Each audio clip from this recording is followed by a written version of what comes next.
Selamat pagi, siang, sore, malam. Jumpa lagi di channel kesayangan kita ini. Untuk kesempatan kali ini kita akan coba belajar untuk lebih mengenal velg lah ya. Jadi saling sharing, berbagi sedikit ilmu yang saya ketahui.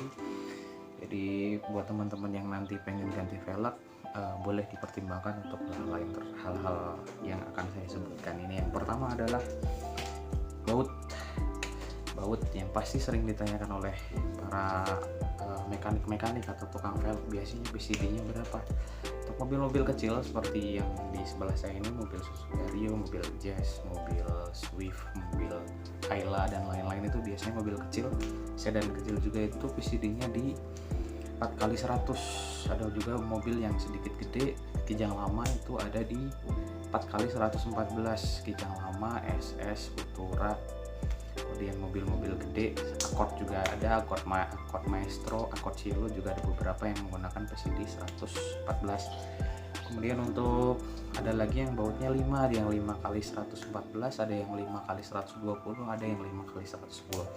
Teman-teman bisa browsing sesuai dengan mobil teman-teman. Kemudian yang paling ditentukan adalah biasanya menentukan lebar velg. Ketika teman-teman ingin fitment yang pas, teman-teman harus bisa memperhatikan untuk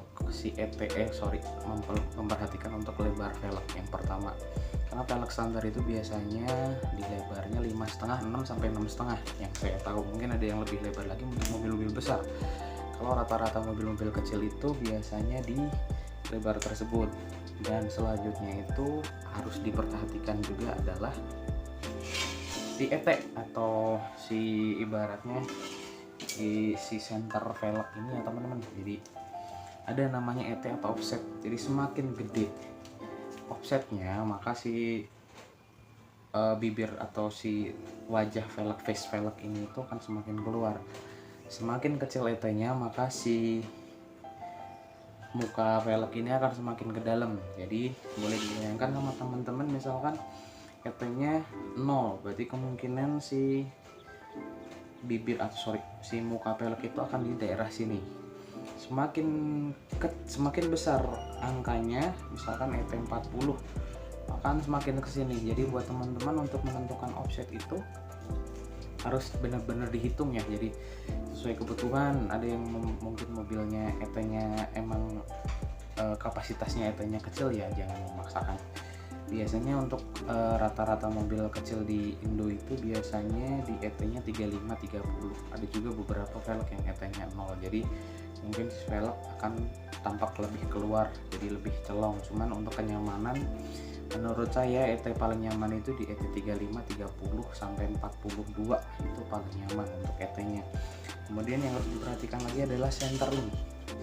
Jadi teman-teman misalkan mau ganti velg, jangan lupa beli centering si tengah velg ini ya. Jadi agar supaya kan ada di dalam as roda itu yang tromol lah ya, mungkin tromol itu kan ada sedikit kayak jendolan itu, yang biasanya itu kalau misalkan pakai velg standar itu ngepres. Ketika teman-teman upgrade ke velg yang lebih gede, otomatis si centering ini harus ditambahin. Jadi ada beberapa aksesoris yang bisa dibeli teman-teman. Untuk centeringnya ini bisa dibeli aftermarket banyak. Jadi itu kurang lebih yang harus diperhatikan untuk teman-teman yang ingin ganti velg. Jangan lupa juga cek kondisi velg. Yang pertama misalkan dicoba nih, tempelin si velgnya di baut kencang, terus diputar. Ketika velg itu tidak center atau geol, velg otomatis akan kelihatan. Ketika dicoba di kecepatan tinggi, pasti si setir akan getar ketika velg tidak center. Jadi teman-teman harus sangat diperhatikan sekali. Cobalah minimal setiap velg ditempel di as rodanya, bautin kencang, terus diputar. Ketika velgnya geol, maka akan terlihat sangat jelas.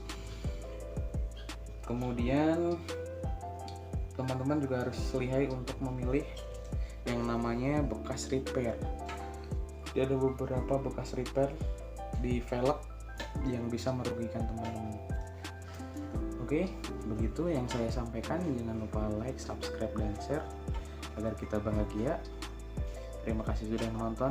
Salam sehat untuk kita semua. See you.